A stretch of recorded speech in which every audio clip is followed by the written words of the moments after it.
JB Knowledge Podcast Network. On episode 77 of the InsureTech Geek Podcast, talking about InsureTech Tooling with Greg Murphy from Instanda.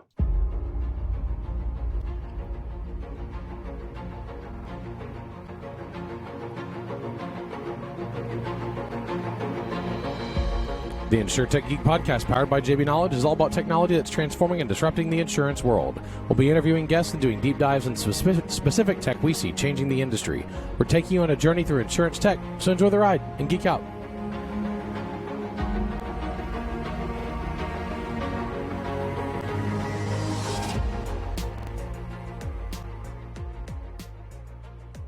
Oh, yeah.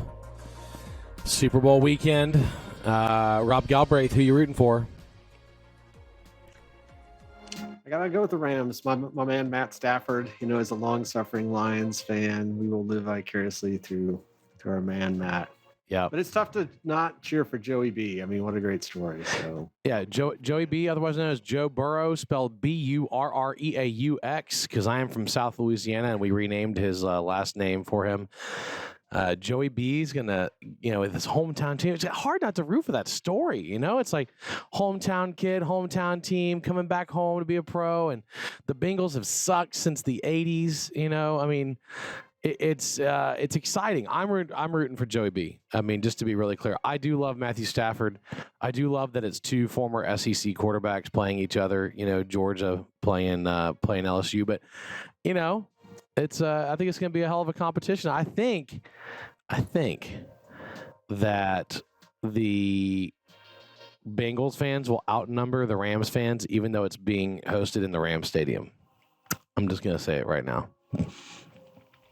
Pretty sad. Yeah, LA just doesn't show up for their teams like most towns do, and I think the Bengals are, they've been in a drought so long. I think they're going to travel.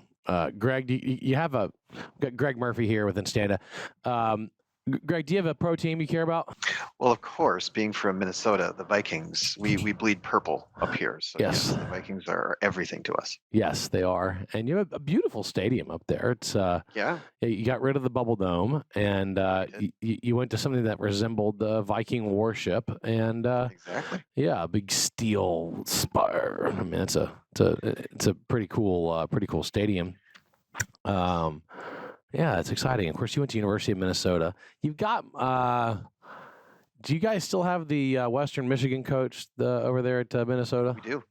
We do. Is he rowing the boat? Is that still his thing? Yep. Row the boat. That's still his thing. I love that he started this slogan at Western Michigan, and then he took the slogan with him, and Western's like, yeah, but that's our slogan. He's like, no, that goes with me. I'm like, oh, like rowing the boat is your thing. His name is PJ Fleck. He's an interesting coach. I mean, tends to be a winner. So I don't know. I have a son that attends the University of Minnesota right now, and he has a big oar in his dorm room to row the boat.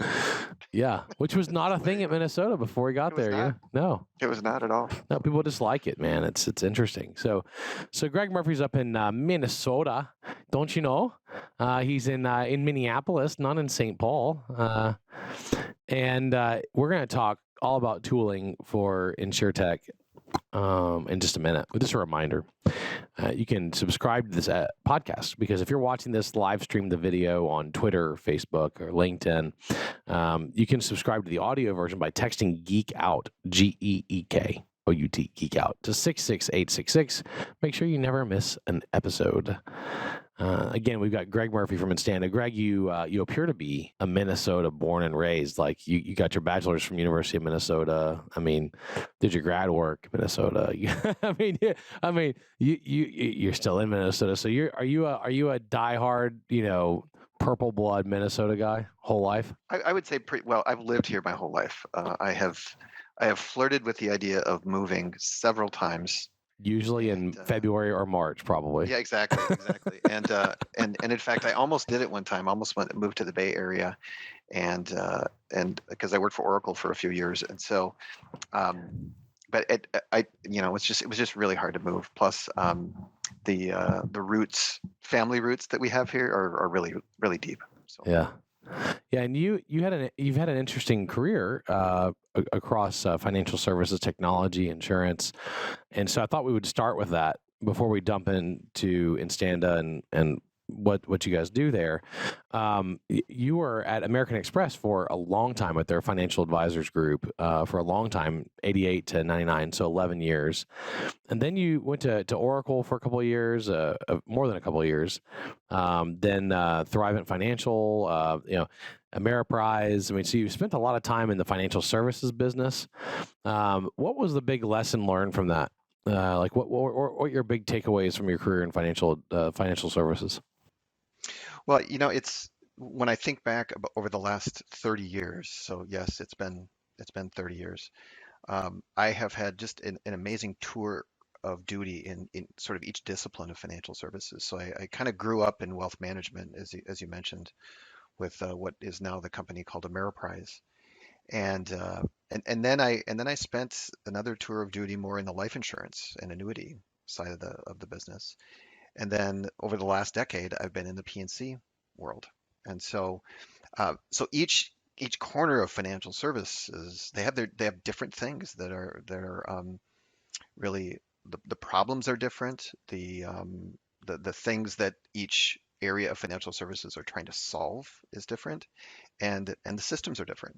And so the one kind of major lesson, if I kind of connect it to just technology in general across all these different disciplines, is that insurance is definitely the sort of long pole in the tent. They're sort of the last bastion out there of uh, of the insurance or of the financial services industry to really become digital and to really begin to automate and to really begin to think about using different data sources and things like that to affect the way that really the end insured experiences this part of the financial services industry, especially when you compare it to sort of the other end of the spectrum, which like equities or it's we think nothing now of just going online and making a trade, right from our phone or from our desktop. But in the insurance world, it's amazing how there's still quite a bit of paper and there's still quite a bit of stapling that goes on and quite a bit of mailing. So it's the last holdout in financial services. Yeah, it's a strange coincidence of the sheer amount of legal language, although there's a ton of legal language around financial instruments as well. I mean, just boatloads, and they've been able to work through that. We are pretty steadily digitizing insurance, but it is definitely lagging. Of course, if you look at spending on technology as a percent of premium or as a percent of revenue, banking is beating insurance, and I think there's no mistake why insurance is lagging on digitization behind banking, because they're spending less for every dollar revenue than banking is, and so there's although we're seeing that uptick. So what led you from Voya Life over to Berkeley to Instanda? Like, what was the path to your current company? I've always been kind of that business guy in the technology world, right? So I've always been that person that really thinks about what exactly are we trying to do, what exactly are we trying to change, and what is what are all the sort of non-technology pieces of that go along with a technology implementation. And I've always kind of been that person.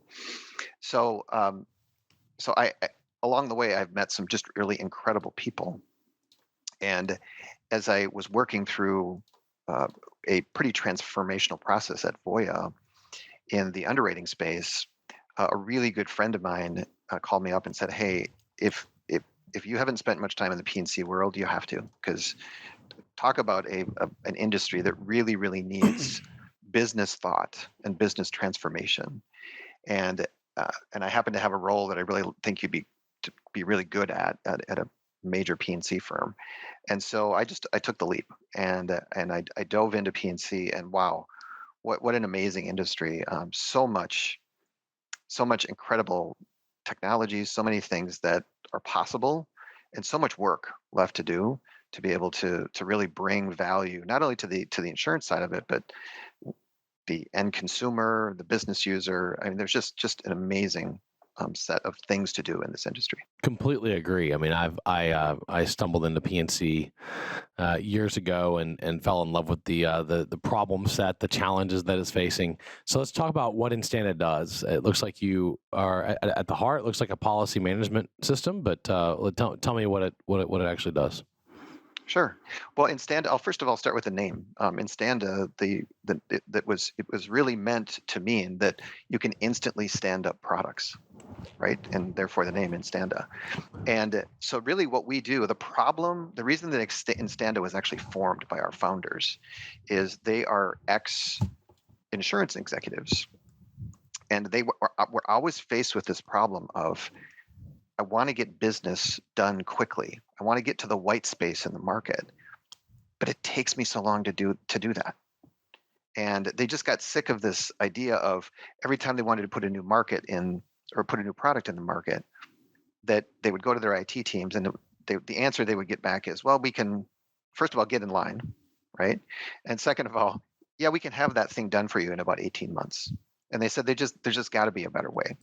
So hence the birth of Instanda. And what Instanda is that it is a platform, all SaaS-based platform, where you can design insurance products from scratch, design your underwriting journey, design any type of rating or rules that you want to put into that product, put the product on an admin system, and you can also distribute it to as many different audiences with as many different looks and feels as you want. It's really what I would call sort of a modern way to think about policy administration, because not only are you thinking about the back end, making sure that is configured correctly, but then you're making that front end flexible to distribute it in any way possible. So billing, payments, quoting.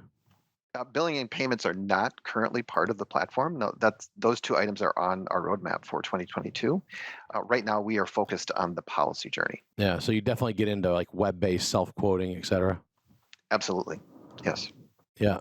What do you think you're doing that technically, because I know you're in sales, but let's just say, what do you think you're doing technologically that's enabling you to move so much faster than the traditional policy systems? There's one thing that's really transformational for us, and that is we're a no-code platform. We don't sort of start with a login screen with a bunch of tabs and rows and columns and pre-built database structures that already exist around insurance. It's a no-code platform that has insurance objects in it that allows the insurance end user to construct the product using insurance type of technology and terminology.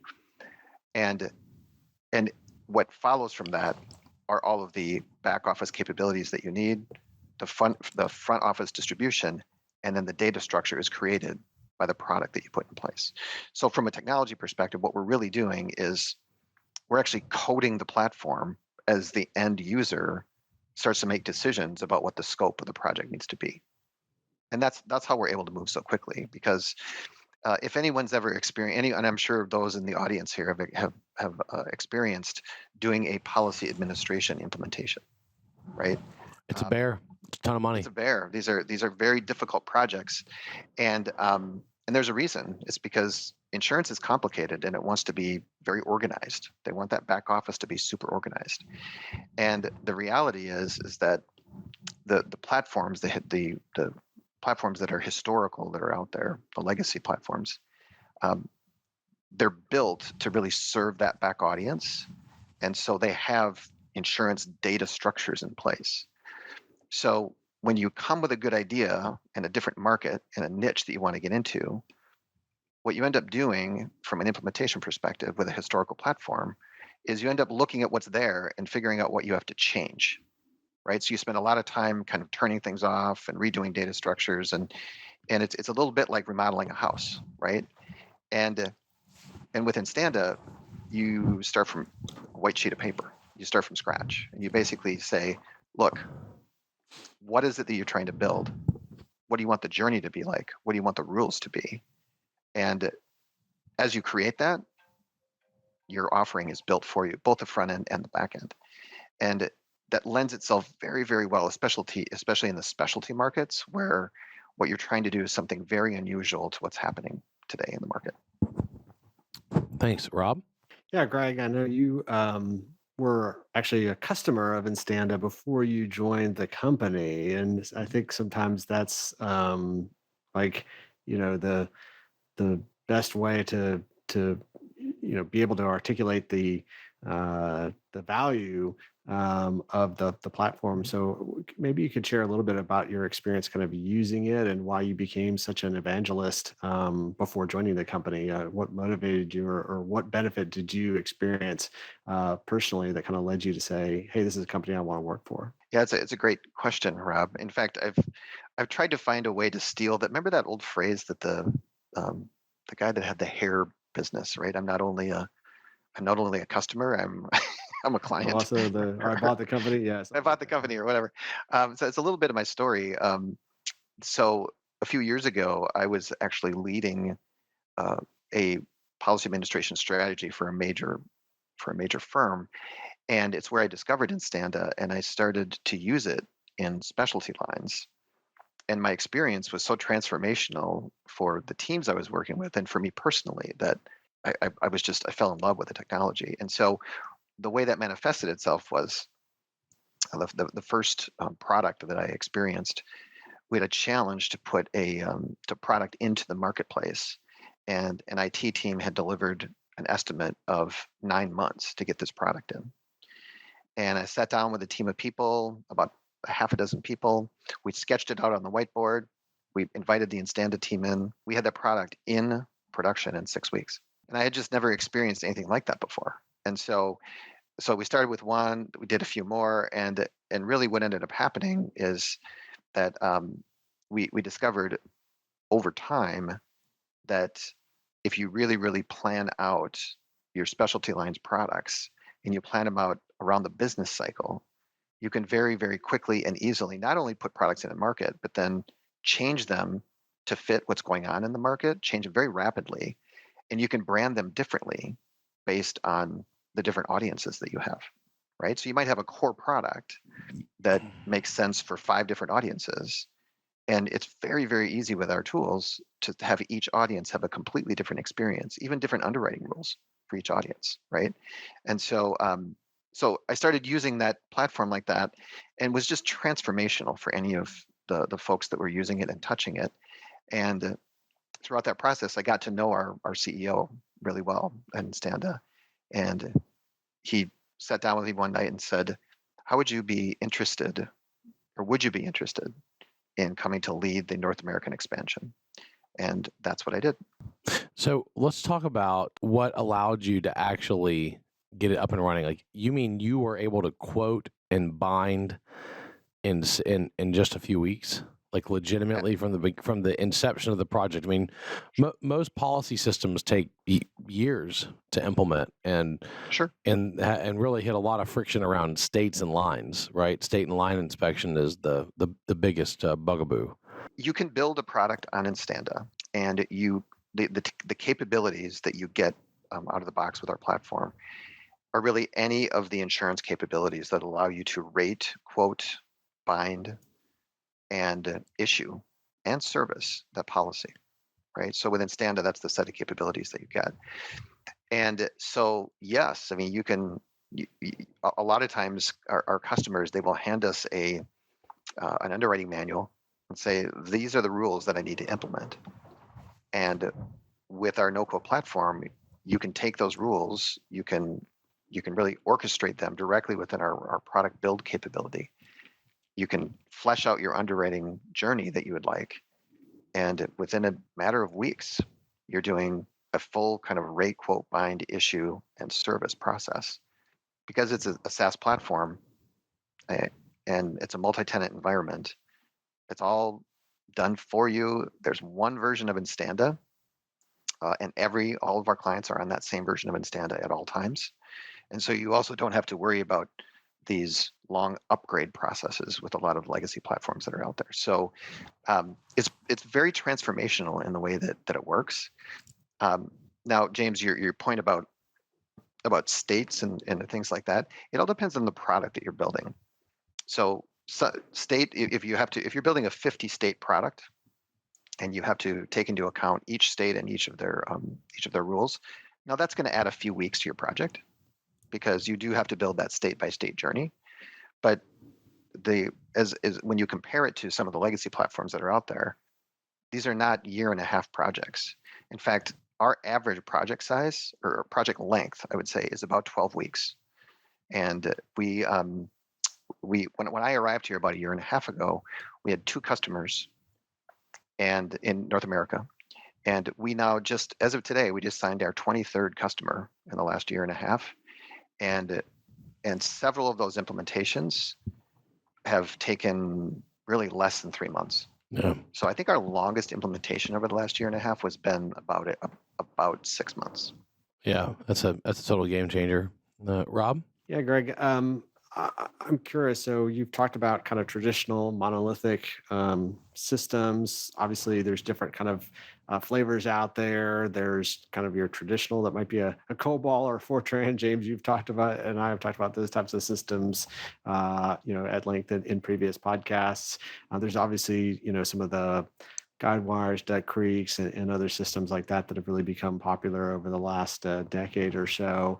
So maybe you can just kind of compare and contrast, how Instanda compares to some of those, and then maybe give our listeners just a sense for, is this something that might live alongside those larger systems? I know, for instance, I've been in that seat where having, a larger system that worked great for kind of traditional business lines, but then wanting to introduce new lines, and it was almost always a 7-figure amount in a year or more to implement those, and being quite frustrated by, kind of product, really being stuck from a product innovation standpoint to offer more kind of tailored niche products. So maybe you can just, are you the right solution for all manner of products, or there's a certain kind of niche, and do you sit alongside some of those traditional systems? Do you replace them? Just give our audience members a sense for, where do you fit in the tool belt? Well, Rob, I think you just kind of hit the nail on the head. So I will I'll kind of use your intro there to really start the story here. So if I compare and contrast Instanda to some of the large platforms like the Duck Creeks and the Guidewires, Majescos, things like that, I would say the major difference is that those particular platforms, they really handle a lot of the traditional lines, and they have a lot of pre-built structures for those traditional lines, right? So I sort of call those aircraft carriers. And when you need an aircraft carrier, those platforms are great aircraft carriers. They are. They do that job very, very well. By contrast, I would say that Instanda is more of a cruiser, right? So when you want to introduce a new line, when you want to open a new business, when you want to get into a specialty line that has either never been created before, or you want to add a specialty line to your current infrastructure. Or probably a space where we're seeing a lot of growth is if you're an MGA and you really want to create a new business model that really mixes not only insurance concepts, but all sorts of data concepts and even things like telematics concepts, right? So if you are any of those types of companies, dealing with an aircraft carrier is not going to get you to the market quickly, right?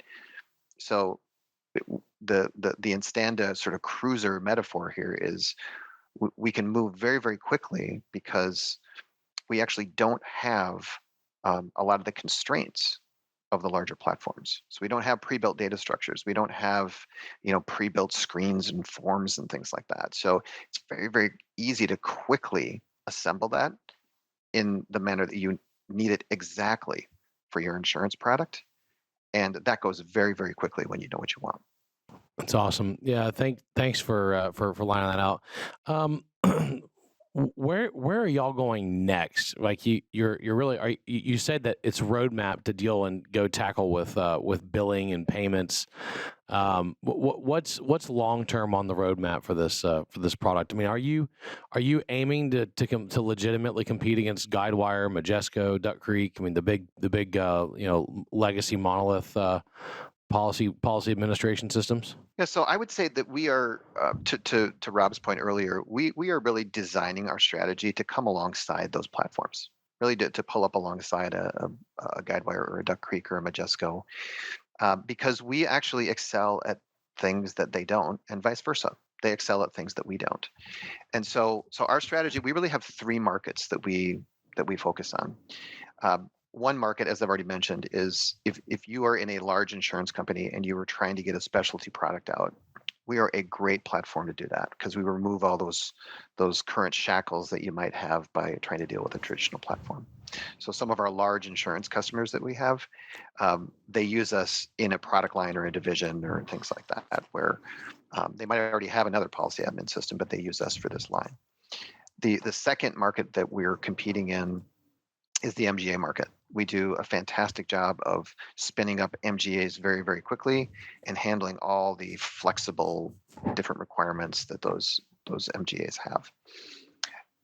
The third market for us is one that is more emerging, and that is what I would call the mid-tier insurance market, where these folks need think about an insurance company that is anywhere from 50 million to $500 million, right? So that size, where they need a full platform. They might have something today. Some of them are even using SharePoint, right, to issue their business. They need a platform, but they also need policy, billing, and claims. They need all three of those things. And so on our roadmap this year, we will be adding billing and claims as a turnkey solution to those mid-tier insurance companies. And these are the folks that they don't have 5 years and $50 million to devote to a very large insurance platform. What they need is something that will handle the 4 or 5 lines of business that they have and will allow them to really digitize in today's market. And in most cases, I would say those kind of mid-tier insurance companies, they seem to fit in a couple of different categories. One is they have a very, very old platform that it just needs to be replaced. I mean, the bottom line is they have to do something, right? That's one thing. And then the other flavor is the type of insurance company that they currently have an admin platform. They've probably taken a swing at doing a policy administration system over the last decade, but it's really cost a lot, and it's really weighing them down, and it's not super flexible. So they're trying to go into different markets. They're trying to be something else, and they just need more flexibility. And so that's what we see in that mid-tier market.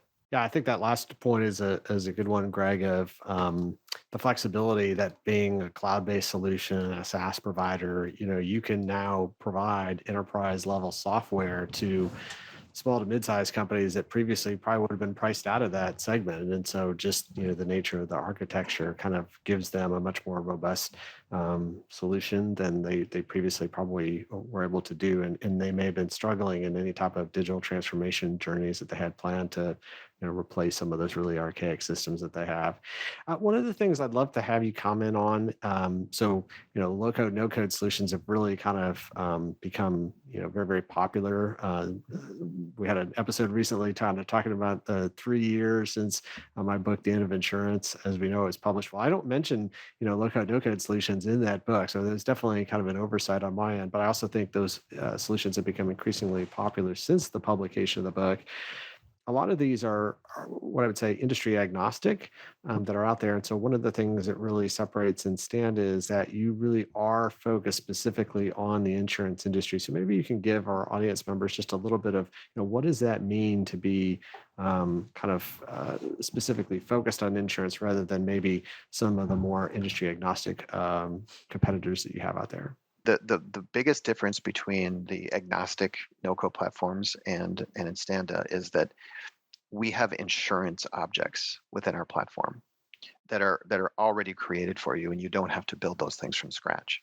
So I'll give you a good example of that. Out of sequence endorsements. If you're a P&C company and you've ever had to build from scratch an out of sequence endorsements capability, you don't ever want to do that again if you've had to do that from scratch. Extremely complicated concept, right?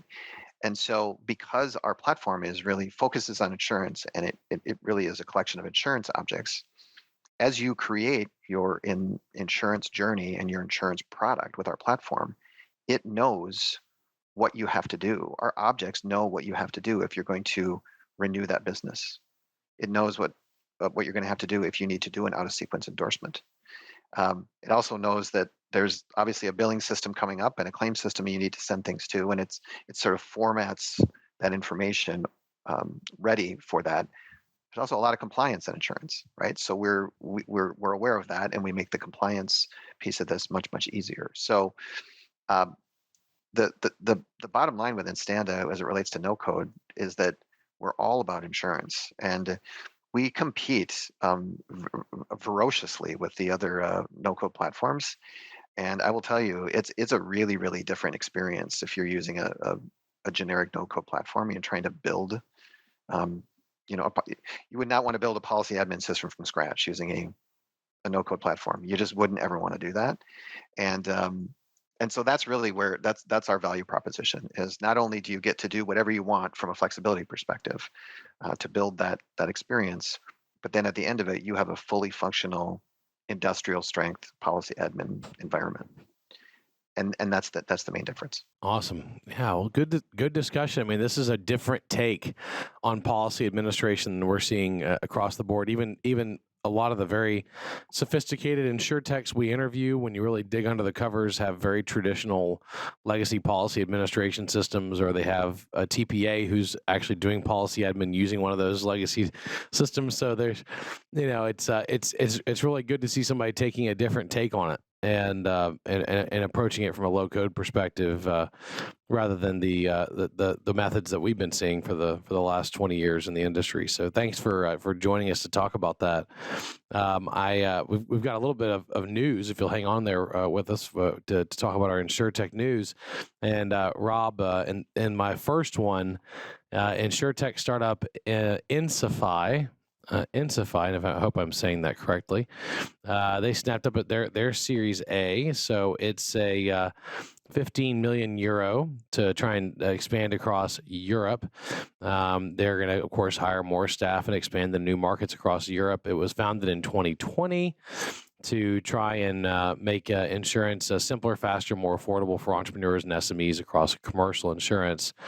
The whole goal, like many in InsureTech, is to get quotes much quicker. They're trying to get small to medium enterprises to be able to get a business insurance quote in under 2 minutes, which is pretty aggressive. Usually it takes me a few weeks to get my business insurance quoted, not a couple of minutes. It's a Netherlands-based company that builds proprietary and tailored insurance products.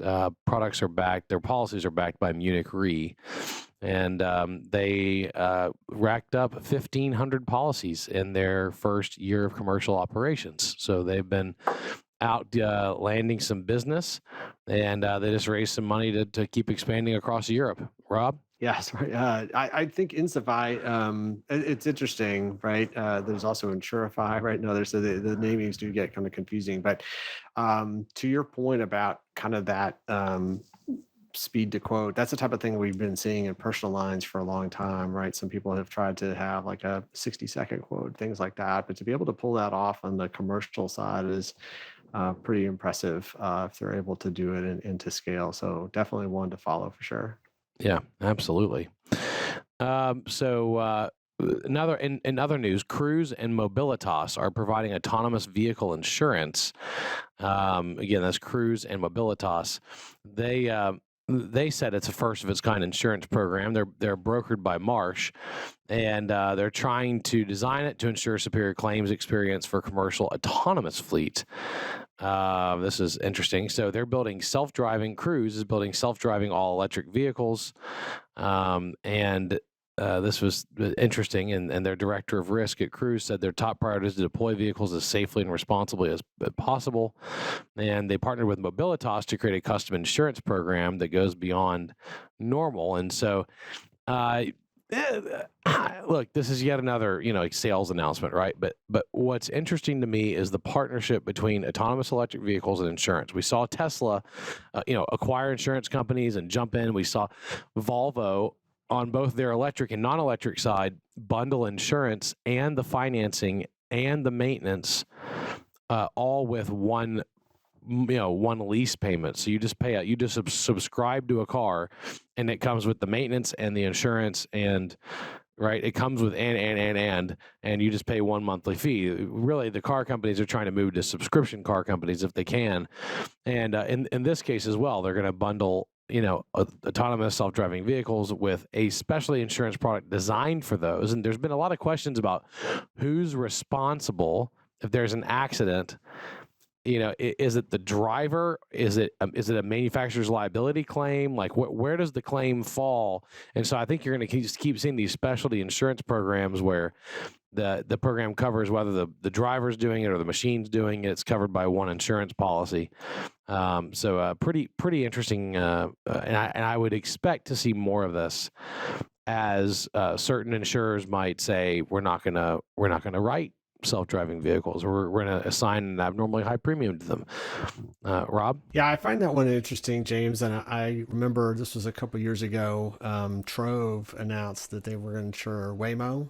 So I don't know the current status of that one, but I remember that one kind of caught my eye. Trove had really kind of made their name in terms of insuring items and being kind of insurance that you could switch on, switch off, right? Maybe there's some jewelry or a camera you want to cover just for your trip, and then, for 2 weeks, and then you take it off. But for them to, partner with Waymo from an autonomous vehicle standpoint, obviously seemed like kind of a leap. But I found it interesting, even in this case, where it's not your traditional State Farm, Geico, Progressive, Nationwide, USA, Farmers, etc. Right? It's a new company, and if I'm a really large personal auto lines insurer, hey, autonomous vehicles, it's probably going to be here a little bit later than we thought in terms of kind of a mass adoption. Obviously, we've seen some of the issues with Tesla self-driving and all that, but at the end of the day, these do pose kind of a threat, a risk, as these vehicles become mainstays on the roadway, to the extent that that's a switching opportunity or could take away from revenue. I mean, the margins on this products are really, really low.